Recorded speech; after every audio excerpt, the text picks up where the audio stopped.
Welcome to the Lost and Found podcast. I'm your host, Amanda. Join me each week as I rediscover my life's meaning, my passions, and my place in this world after leaving behind the only dream I've ever known. If you are dealing with self-loss, identity changes, career transitions, or you are still trying to figure out your life's purpose, then you're not alone.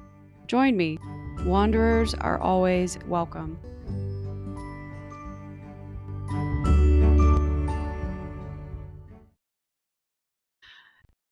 All right, everyone, welcome back to the Lost and Found podcast. This is your host, Amanda. I am so excited. We're having a great day today. We've got a brand new guest on the mic with us.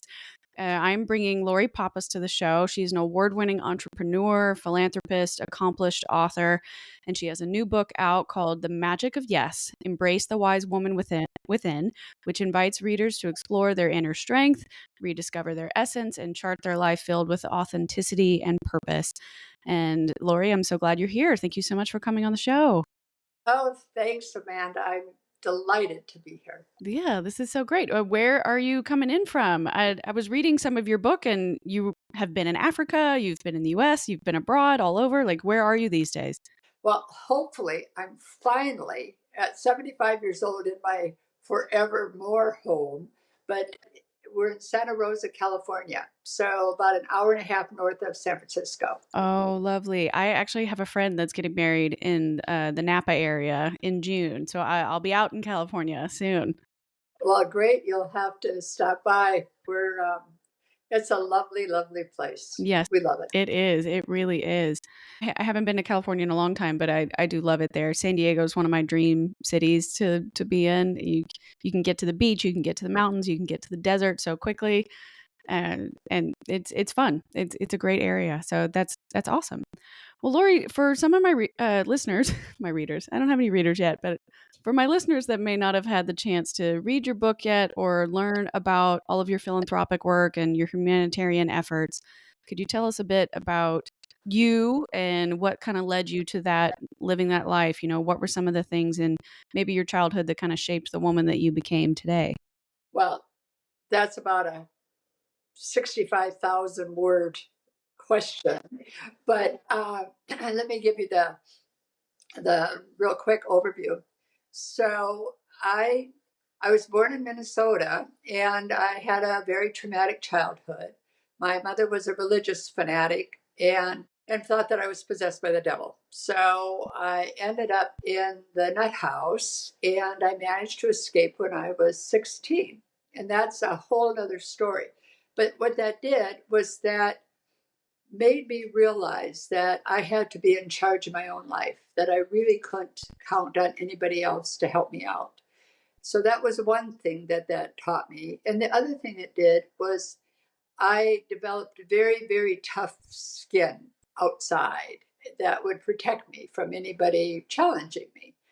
And the good part of that was I became a very successful competitor in a very male dominated world, in the world of small manufacturing. The bad side of that was that I didn't really access my feelings because I was just underneath that protective shell. I sold my business when I was 49 and tried to retire. And I ended up failing retirement. I got bored. All of a sudden, my purpose was gone because my entrepreneurial career had defined my life. And my whole self-worth was tied up into what I was doing and what I was able to accomplish. And we'll dial back to that in a moment. But then I went on and traveled a lot. I also was failing marriages during this time as well. I was now on my second marriage, wasn't happy, but still stuck in it. And in traveling, I came across a little gal in Niger in the Sahara Desert, and she had flies on her face. And that was a real epiphany to me that this little girl could have been my granddaughter Ella. It was about the same age. And my little darling Ella had done nothing to be born my granddaughter. And this little girl had done nothing wrong to be born into this disease-ridden life. So I was looking for a new purpose, and all of a sudden I found it. It was I was going to try to get the flies off the face of all these children in Africa. So I have to admit I've always been an overachiever, so I didn't quite know how to scale all that down. But I did end up living in a very remote area in Ethiopia, working with very marginalized people. And during that time, I started another organization. It grew. We had quite a broad reach. We were helping about 100,000 people, and I was busy doing again. But I was based in Addis Ababa, which is the capital of Ethiopia. Mm-hmm. And I would work really hard during the day, and it was a struggle because there were communication issues, there were real severe issues with the government, a lot of rules and regulations, and noise, noise, noise, noise, constant noise. And by the time I would get home from work at night, I would be really tired, and it would be cold because Addis Ababa is very high in altitude. And I'd wrap myself up in these blankets, and I would sit down ready to read, and then the electricity would go out. And all I would have would be the light of my 3 candles. And I was forced to sit there and just think. And I started asking myself, well, what if I stopped doing all the time? What if I really started thinking about all these things that I was seeing and observing and just really paused and reflected? And what if I said yes to being, not just doing? And suddenly it just felt magical. And that's what brought about the genesis of my book, The Magic of Yes, Mm-hmm. because I learned how to embrace that wise woman within. So that's really what, then, I should really include that. And after about 10 years, I was forced out of the country because of conflict. And I ended up online dating and met the love of my life, even though I swore I was never, ever, ever, ever, ever, ever, ever going to get into another relationship. And moved to Mexico and eventually back to the States. And here I am, 75 years old, starting my third career. So that's me in a nutshell. I love it. That sounds like the coolest nutshell that's ever existed. You've had so many evolutions, and everything you started to say, I'm like, oh, I want to ask about that. I want to ask about that. I want to ask about that, because there's so many twists and turns that clearly impacted how you were thinking. And I love that that's the way that you made it to the magic of yes, was learning how to stop doing, just doing for the sake of doing, but being. And I've been learning a whole lot more and trying to do research for myself, trying to understand how I feel and what I'm trying to do and what I want to be. Not necessarily when I grow up, but who is the woman I want to become? And I've been learning a lot about existential psychology and philosophy. And a lot of that's about understanding yourself and accepting your free will and your choice and the responsibilities that come with making those choices and the consequences of not making a choice as well. But it kind of sounds like you've found a way to say yes to things, which opens up the other opportunities in your life that you may not have expected, like love coming back around for a third time, right? Or is it or a fourth? I'm not sure. It sounds like you had quite an adventurous life, which is wonderful and gives me a whole lot of hope at being single and have not been married. But I think it's just learning how to stay open and not shutting yourself off, like getting rid of your shell, kind of like what you talked about. You lived in a place based on trauma, but you found a way to open up and help others. And by helping others, you helped yourself. And it blossomed into a life you probably never would have imagined otherwise. I'll tell you the one thing that I think has really, really served me well is the idea of being in a corner and not having options gives me the shivers and the willies, and yeah, I don't like that. I like options. And what does that really say? It really says that if you look at any situation as a place to explore options, wow, that opens up the universe. And the other thing that I find really helpful and drove my first two husbands nuts. I am on the third. Okay. I'm not getting married again. No. This is the last Well, one. congratulations though on finding the right relationship for you and it working out. Right, That honestly, it is very rare no matter what age you're at. So it is wonderful. right. And while we're on that subject, let me just give you the tip line that you want to look for. Okay. The line that that Bill used that nailed it for me was when we first got together, I said, okay, this is okay for right now, but just know that don't ever expect me to marry you. And he said, that's okay. Why don't we just be unfettered and free together? And, you know, that's really it, is to be unfettered and free. And if you can be unfettered and free together, then that's great.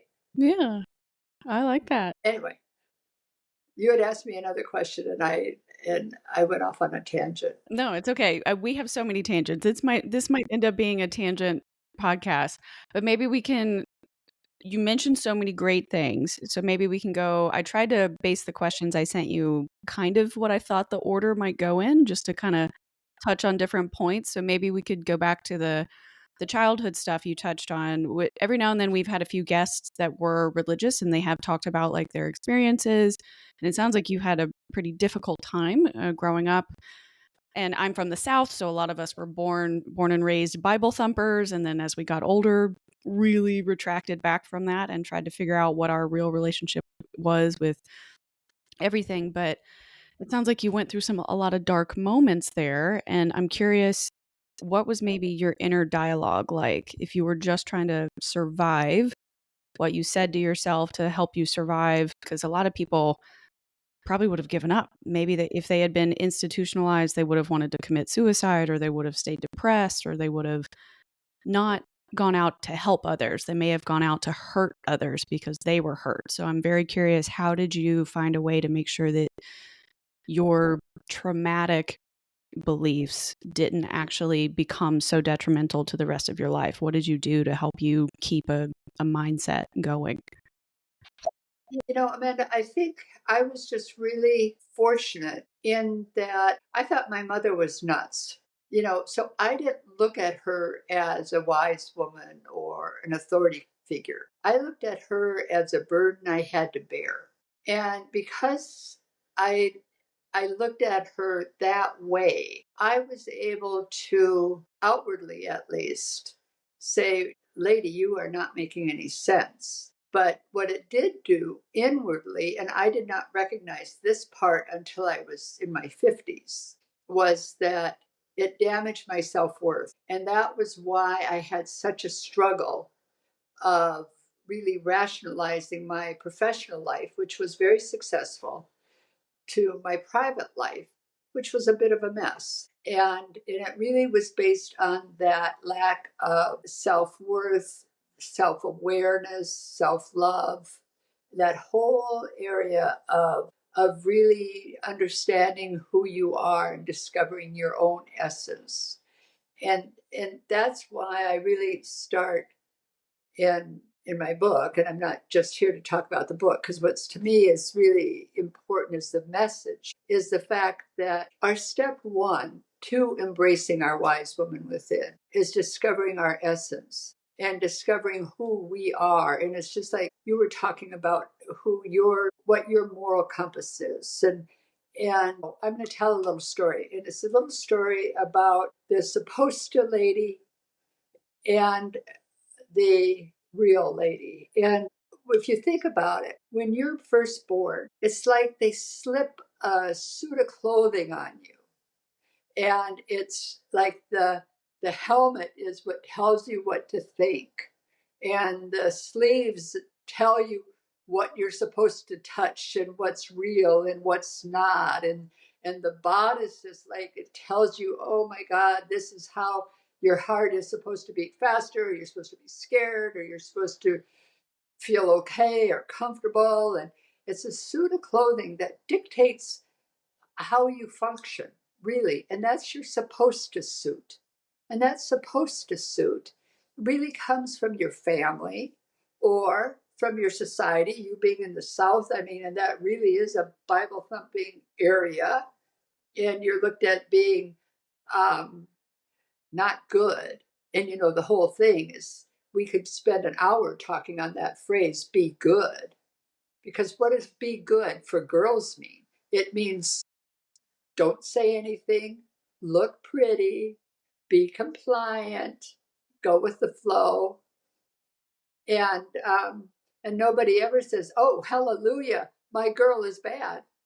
My girl said no. People don't do that. They're proud of their good girls. See, that's all part of those supposed tos that you didn't define, but were defined by external forces. I think the real key element of discovering who we really are is being able to peel away those supposed tos and see which ones we really want to keep for ourselves. And I think that's really one of the fundamental problems between rationalizing the personal you and the professional you is that supposed to suit. Yeah. And that was one of the things I dealt with early on in the podcast. I just kind of opened it up. Like we talked about before we started the recording, I had this vision of myself for I was worthy and good, and I deserved the accomplishments that I had because I had achieved this really hard to get job, right? And I had claimed it when I was little, and my whole family's like, "Yeah, sure, okay, you'll go work there." No, okay, maybe. Like, and then I end up doing it, and I'm like, "Aha!" Like, see, I told you. And then 10 years in, you're kind of like, "Who was I doing that for? Was I doing that for me, or was I doing that because I was being praised as like, you're the accomplished child. You went to these schools, you got these scholarships, you got XYZ done, and we're so proud of you." And so much of my self-worth was based on me following through on what I said I was going to do. But once I realized, I guess, the path that I had chosen for myself, or I was told I should go down, ended up not working out the way I thought it was going to. It was really, really shocking to the system. And so, like, shedding that supposed to suit, even though the weight felt good coming off, it was a very difficult emotional thing to process as the weight was coming off, if that makes sense, as that suit was removed. It's not only difficult, it's scary. It is scary because you had started this question asking about my mother's beliefs and the belief system and such. So when I was in my early 50s and I had a chance to travel, and I was able to really see evidence that was contrary to what my mother wanted me to believe. And so intellectually, I said, okay, I reject that, and this is where I'm at. But it's scary. It's scary to reject how you've been programmed. Yes. It's really scary. And I think because I personally went through that and I thought about it and I thought, my God, here I am. I don't have to really worry about supporting myself anymore. I don't have to worry about access to health care. I don't have to worry about access to information. I don't have to worry about big things. Mm-hmm. But it's just scary to me. So then when I'm over in Africa and I'm working with these extremely marginalized people that have done what their ancestors taught them to do for centuries, and now it no longer works because of what we do here in the West and the environment and climate and so on and so forth, asking them to change their behavior and their belief system. And I remember looking at them and thinking, oh my God, this has got to be so terrifying for them because they don't have the support system that I had. They don't know where their next meal's coming from. They're sit here and they're in pain and all this stuff. And I'm asking them to believe what I'm saying, that their life will be better if they do what I say. But it gave me a great humility because I knew how afraid I was to reject something that I had evidence wasn't true. And I'm asking them to reject something just because they're desperate and they don't have a choice. I think on any of these situations, if we stop and allow ourselves to think and reflect, it's amazing what we learn. Of course. That sounds like you have, or you were able to develop an incredible level of empathy for other people through your work, right? By being introspective enough about what happened to you and how you felt in that moment, you could go back and actually have the wherewithal. You weren't just being another white woman in Africa just coming to save people. You were like, oh, right. If I explain it this way, it might resonate better. Like, maybe I don't speak the language, or it's really hard to translate with my translator that's helping me. But like trying to explain to someone who maybe, like you said, uses their ancestral or cultural beliefs that informs a lot of their decision making. We don't do that in the West. Like, a lot of it's science and data based for the most part. for the most part in the United States. So it Don't go there. right, yeah, for the most part. But yeah, so I think that that's great that you actually had the wherewithal to go, oh, that's why maybe they're uncomfortable or they're not doing what I'm asking yet. It's because you're asking them to let go of part of their identity, right? They identify with those stories and what they've been told to do, and letting go of it or not doing it may feel like a betrayal, possibly. But so when you really think about that, here there are people in the world that are having to do that. And here we are in the comfort of our society, whether we be here in the US or in Australia or New Zealand or Denmark or wherever. And we feel fear, but yet we have such a safety net. And if we really stop and say, well, what's the worst that could happen? What if I fail? If I say I want to do this and I fail, is the earth going to open up and swallow me whole? I mean, what's going to happen? Probably nothing that big. You might get a little bit of a slap on your ego, but you're probably not going to miss a meal. You're probably not going to be forced out of the big comfort zone of your society. Maybe, but maybe not. So they gave me incredible strength. And it was so illuminating because we are resilient beings, and every single one of us here, everybody listening to us, you and I, we're survivors. We are here, and whatever we face, we're still standing, and we're resilient. We have that. We have that history of being resilient. So even if we're going through something painful today, I think it's important to stop and acknowledge that pain because it's real. But then after a moment, remind yourself you're still here. You're still breathing. You're still moving along. It'll be okay. I think that that's good to remember the perspective shift. If you woke up today, it's because everything that you faced in your past, you overcame and you got to start over again. You got another day to either do better or try again or come up with another solution, whatever it is. So everything that you've already suffered through, everything that you've already been through or experienced that was difficult or an obstacle of some sort, you overcame it to get to where you are now. So if you failed before, you can recover again, just like you've done every other past time. So that's what I like to remind myself about a lot lately, that, yeah, I've been through some darker moments maybe, but again, I woke up today, I got to start over, I got to do this again, and it's okay. Failure is actually much more of a lesson that's supposed to get me to where I'm going to go. Failure and success are actually much more tied together. They're not actual polar opposites. Failure's it's data feeding into my eventual success, rather. So it's not as big of a threat as I used to think about it being, right? You know, one of my very favorite little sayings is um, learn to make a lot of little mistakes really quick. Mm-hmm. And get that cycle time pretty quick. Because if you become an expert little mistake maker, number one, you're not going to make big mistakes. And number two, you're going to always be learning and you're going to be having wonderful adventures. That's where the adventures lie. There's no adventure doing the same old thing over and over again. That gets really boring, right? Yeah. And it's fun to do something new and to experience something new. And it's not all going to work out, but that's okay because it'll open the door for another adventure, another opportunity. Yeah, I love that.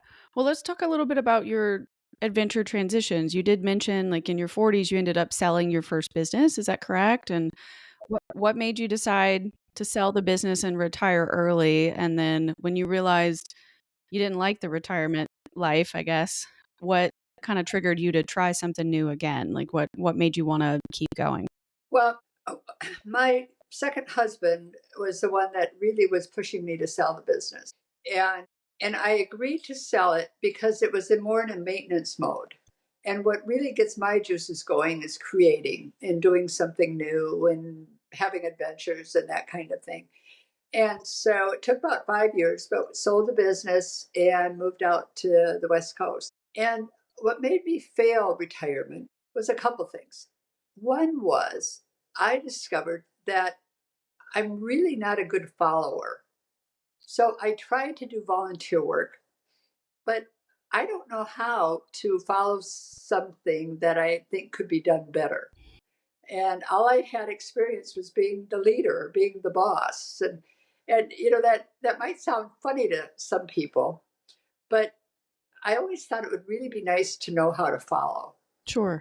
And I didn't get that one. And then I thought, oh, it'd be good. I should try to play golf. Well, to me, that's the most stupid game in the world.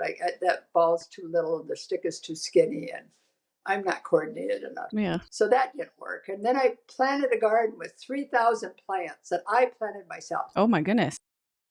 I know, I overachieved. Once I did it, it was beautiful. But then I'm not going to just sit and look at it. So I was really ready for new adventures. And then when I was traveling and I saw this little girl with the flies on her face, it was, oh my God, there's something I can figure out. Now, I didn't have any clue how I was going to figure it out, but I had faith in my ability to learn or to find the right people that could help me figure things out. And then I also wanted to get rid of that marriage. And if I moved to Africa and he didn't move there, that was good. That would help. You'd be like, oh great, let me open the door into this conversation. I want to leave you, but by going to Africa. Yeah. Oh my goodness. And then the satellite phone wouldn't really work, so then I didn't really have to call, and one thing led to another, and I got rid of them. So so sometimes it really is it's a matter of, well, I don't have the strength to confront something, but I'm going to change the situation in such a way that I don't have to confront it. I'm happy to say I have learned how to confront finally. Yeah. But I'm a slow learner on some of that personal stuff, but a little faster on the professional stuff. It's just like with what I'm doing right now. If you had asked me even a year ago if I was going to be a guest on a bunch of podcasts, I would have said, well, I don't know. I mean, I don't think so. I mean, I don't know how I'd feel about talking to a screen. I'm used to talking to a bunch of people and this and that. And here I am. This is a new career for me. And I love it. I love it. I love the fact that I get to meet people like you on a regular basis, that I get to explore different aspects of not just my life, but learn about other people's lives and understand what they're going through. And right now is a difficult time for a lot of people. And I really know what my purpose is right now. Right now, my purpose is to help people find inner peace. I can't change what's going on in the government and the outside world. I can't. I have no influence. But I do have an opportunity now to help people find some peace and to learn some skills. And I've put together a series of dream sequences, which is an acronym for desire, reflect, explore, acknowledge, and mantra, for all kinds of issues that people are free to access. And I feel good about that because that's within my power. So I think what I'm really trying to say in a very roundabout way is pay attention to where you are today. And number one, take the time to get to know you, the real inner you, and who you authentically are. And then let's learn some tools to navigate the chaos that surround us. And let's learn how we can become unfettered and free ourselves so that we're able to really be our true self. And then we're really able to find our peace. So it's a process, but we don't have to do it alone. I like that. It makes it feel less daunting to face whatever darkness you're facing at that time. It's kind of like you've developed a modality, I'm assuming through the dream, and you've added that into your book, and it's an exercise you can take at your own pace. Like you're not being forced to. Maybe if you can only make it to the D and the R, then you can do the E, A, M later, like kind of a thing. Right. And so it's, I think that was really great that you found a way to integrate that. And do you do the dream exercise after each chapter, or is it like supplemental to the book as a whole at the end? Well, it started out being for each chapter. For example, the first chapter is winning with the cards you were dealt, because we all were dealt a deck of cards. And some were good, some were bad. And so then at the end of that chapter, what is really the D, the desire? Well, the desire is to be the best version of you can be with what you have, right? So then the R's reflect. Well, let's just think about then. Take the time to think about, well, what really are my strengths? And what are the things that I really need to just watch out for? And then when it comes to explore, then how can I really use this? And what are the ways that I can really use my strengths to become the best version of me? And then acknowledge, quite frankly, on this one, I think what I should have said for acknowledge is just acknowledge that life can really suck. It really can. And bad things can happen to good people. And you're a person and they could happen to you. But it really depends upon what are you going to do about it. So don't go around bemoaning that life's not fair. Just remember you've got a choice. So what are you going to do about it? And then I really think mantras are important. I do. I love writing little mantras, Yeah. little things to just say over and over in my mind to help me stay on track in that. So it started out, we had a dream for every chapter, for every point that we were trying to make. Then now, since I've started doing these podcasts, it's like, well, I really should have a dream sequence about this subject or about that subject or whatever. We keep adding them to my website, and people can go there and download a dream sequence that resonates for them. And there's no charge for it. My goal is to just help people find inner peace and more happiness. Yeah, no, I like that. Or at least it's available for you to journal, I guess, rather. If you're not big into reading, but you still want to get the most out of the content that you're providing, applying the dream sequence to whatever thought process you're having could be helpful. And just use mine as a springboard because other things will come up for you because you're the unique you. And when you come up with something, let me know. I mean, because maybe somebody else could use it. Mm-hmm. And I really think right now we're in a wonderful place where we can share. Yeah, I like that. What would be, you've mentioned a little bit, your dream sequences could apply to lots of different topics. And you did Right. mention having various relationships with love throughout your life, and you ended up finding your love of your life at the later on. What would be the dream sequence you would have given yourself back in your 50s when you had gone through your divorce? And a lot of people that are getting divorced these days probably feel really stuck or concerned with the fact that, like, this is what I thought I was supposed to be doing and now it ended and it was terrible and chaotic. Like, if somebody was going through a similar situation that you had been through with your different divorces, what would be the dream sequence you would want them to Oh, practice? boy. I think on something like that, there are a number of them because you really think about it. You've really got to go through a dream sequence for setting boundaries, for saying no and setting boundaries. You really need to go through a dream sequence for forgiving yourself and forgiving others. You need to go through one in regard to stepping out of your comfort zone because obviously you get into a zone and that's where you're comfortable. But if you want to change behavior, you've got to be able to step out of it. And so there's multiple ones. It's not a magic pill, but there are magic pathways, and it kind of goes back down to what we all know, Amanda. It's all about doing the work. Yeah.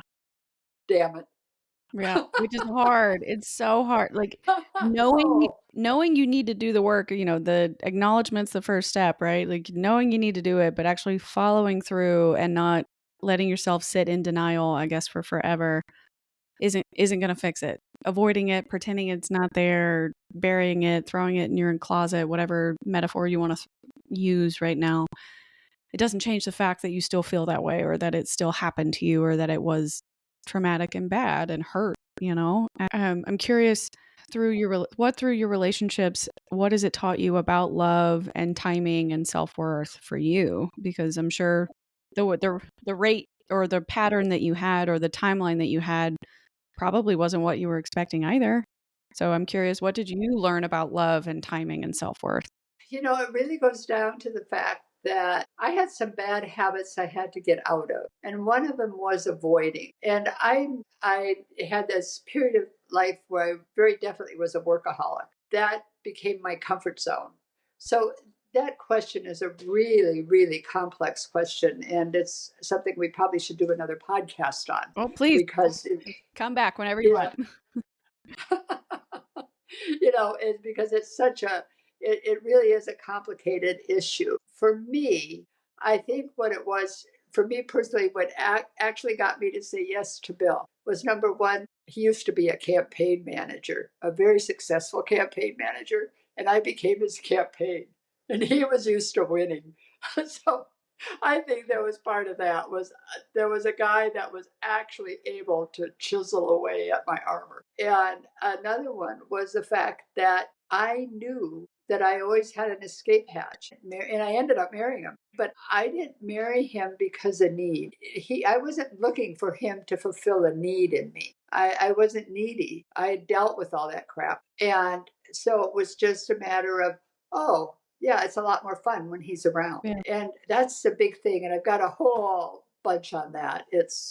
But it's the need versus the desire. And I'm not talking about physical desire. I'm talking about a choice of the companionship, the companionate type of love.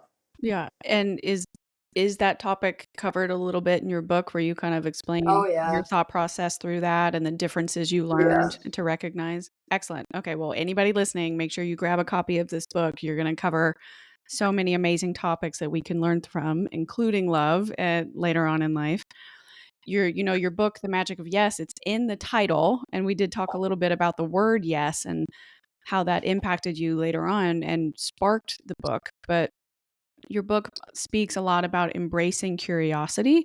And I'm wondering, when you're looking back, was there ever a time when saying yes actually felt impossible?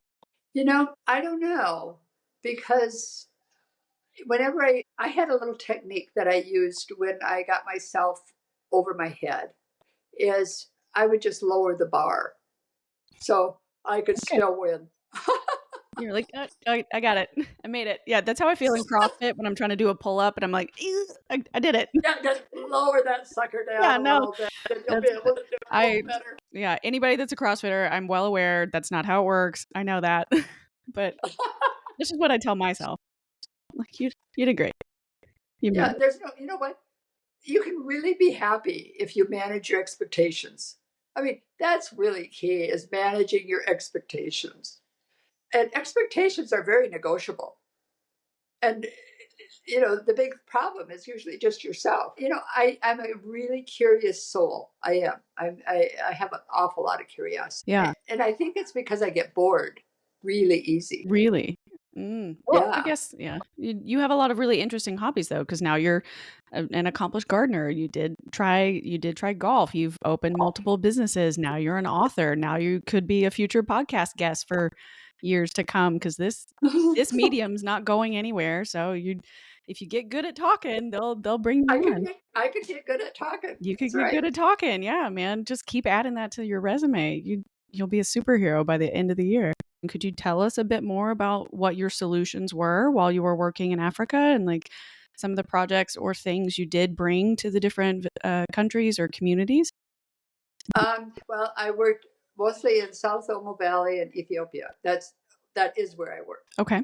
And I worked with about 6 different indigenous tribes. And we put in like 130 some wells, water schemes, schools, hygiene, sanitation training, a lot of behavior change training. One of the ones that was the most challenging was building demand for reproductive health, Mm. because a woman's worth in those areas is defined by how many babies they have. And so what our project was telling them to use birth control, which was absolutely countercultural. But my colleague was brilliant and came up with a methodology that helped them realize that having healthy children to follow the livestock was what was important, not the number of children. We did a big environmental project where we planted 122,000 moringa trees. Wow. Which is great because that's a source of food, source of medicine, plus income generating. We did women's empowerment. Like I said, I'm an overachiever, and we worked with about 100,000 people. My goodness. That sounds phenomenal. How long were you is the philanthropy still running, or are you still making trips, or did you pivot and now you're kind of focusing on something different for your philanthropies? Well, unfortunately, what happened is the country became very unstable and I had to leave. And the only thing we were able to save was our orphanage. Okay. Oh, I forgot that. We have an orphanage of vulnerable children. And our oldest orphan just graduated from high school and is now one of the only 3% of the Ethiopian youth are able to go to college, and Corey is one of those. So we're very happy about that. But I had to leave without saying goodbye, which is very, very difficult. And now I hope that by the end of the year, my granddaughter and I will be able to go back there if things are stable. Right. And that would be great. Yeah. Well, and a special moment to share with her too, to kind of, show her like this was such a huge part of your life and like what Yeah. shaped you as a person, shaped you as a business owner, shaped you in your relationships too, and how you've chosen to live and show love to others. And I think that would just be such a special moment to share that together. Yeah. Well, she's really special. Yeah. She's my gift. Oh, that's wonderful. And does she like the arts as well? Is she into writing or anything else like you, or Uh, gardening or golf?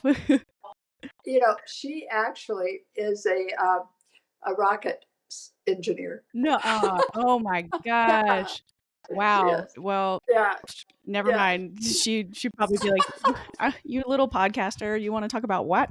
Your feelings?" I'd be like, "Well, I can't do engineering. Like, I don't know anything about science." Like, I got biology down for the most part, like anatomy, physiology. I was really Yeah. into fitness for a long time and still am, but yeah. No, that's amazing. That's so cool. Yeah. Man, Yeah, girls can do anything, honestly. That absolutely. just Yeah, whatever you set your mind to, that's so impressive, and I'm sure a fascinating time for her as well, with so much it technology is. changing so quickly and, space exploration being very serious, so that's cool. Yeah, nice.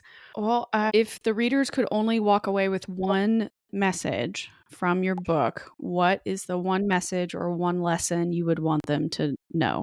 I would say the one message would be try really, really hard, make it a priority to give yourself at least 5 minutes every day of just noticing what is going on in nature. I mean, if you're stuck in traffic, it's okay. You can count that 5 minutes. If you're looking at the flowers that are along the side, or if you're looking at the sky, the clouds. But nature is really the nurturing gift that we have here on earth. And 5 minutes, just give yourself 5 minutes, and that will put you on a path that will change your life. But you can't have music going on. You've got to be still. And even if you can't, and here's another thing, if you can't find the time during the day, go to sleep holding a little rock. And when you're laying in bed, feel that stone and feel how smooth it is and the energy that it contains. And you can do that for the 5 minutes before you fall asleep. But gift yourself 5 minutes of being with nature, really being with nature. Great. Yeah, I love that. And I agree with you. Finding a way to ground yourself and reconnecting to the energy that's all around you, I think really helps people tap into their intuition as well. If you've been overstimulated for so long, or if you're coming from a background like I was, where it was either highly structured or highly militarized in certain ways, like learning to think and listen to yourself is a skill set that you have to redevelop sometimes. So that's wonderful. I think that's great advice. So I just have the last few kind of core questions that I usually ask all of my guests for the show. Since you talk about being an overachiever, what would you say has been your greatest achievement? Okay, as long as I don't have to say that I've totally aced it yet. Can it be Fine. one I haven't aced? Sure. Okay. I would say that I'm right in the middle of my greatest achievement, and that is transitioning from being known for doing and being a doer and transitioning into becoming a source of peace, love, and harmony. That's what I so much want to be. But it's really hard because it is like 180 degrees from somebody that's been known for accomplishment. Hmm. But that's going to be my greatest achievement Yeah. because I'm going to get there. Yeah. To go from doing to being. Yeah. And becoming a source of peace, love, and harmony, which means that I'm in that being state. I like that. I think it's a wonderful achievement to aim for. How do you define success, and what does success look like to you? Well, it definitely has changed over the years. It's changed dramatically over the years. At first, it was the number of customers that I could get in my for profit business. Then it was the number of people that I could help and the number of projects I could help. And now, what success looks like, if I can help one of your listeners find greater peace, that will have been a successful podcast. One listener. So if one of you out there have been able to take some little gem out of our conversation, please put it in your review of Amanda's podcast, and she'll make sure that I hear it. But if I could have had, that would be success to me. Yeah, absolutely. That's a wonderful way to gauge that. And definitely anybody like, subscribe, leave a review, 5 stars, and let us know what you enjoyed learning from Lori today. What advice would you give someone who is listening, who feels stuck or lost or kind of disillusioned and trying to search for meaning in their life? What advice would you give someone that's going through that? I would say if right now you're feeling stuck, say, oh my goodness, this is such a phenomenal opportunity because I'm not going anywhere. I'm stuck right here. So since I'm stuck here, I'm just going to start thinking a little bit and reflecting on what I've done. And I'm going to just take this as an opportunity of quiet for me because I'm stuck. I'm not going anywhere. And it's a lot easier to have that space to think about what you've done and where you are and possibilities if you're not moving. So celebrate that you're no longer on the spinning wheel like a gerbil running. You're stuck. So it can be a good thing. There's always a flip side to everything. Always. There's always a flip side. Yeah, I love that because you're trying to find joy in a moment that often feels very terrifying. It does. And and acknowledge that you feel pain. Acknowledge it. Say, sweetheart, I do feel pain. I am in pain. But I know that in the next moment, I'll breathe. I'll be still breathing and I'll have survived this terrible moment and I'll have survived this pain. And now I'm stronger. Yeah, that's wonderful. And I'll probably re-listen to this portion of the episode many, many times because Oh, good. often it's the most powerful thing you react to is the sound of your own voice with those positive affirmations, I've noticed, or at least based on the neuroscience research I've done.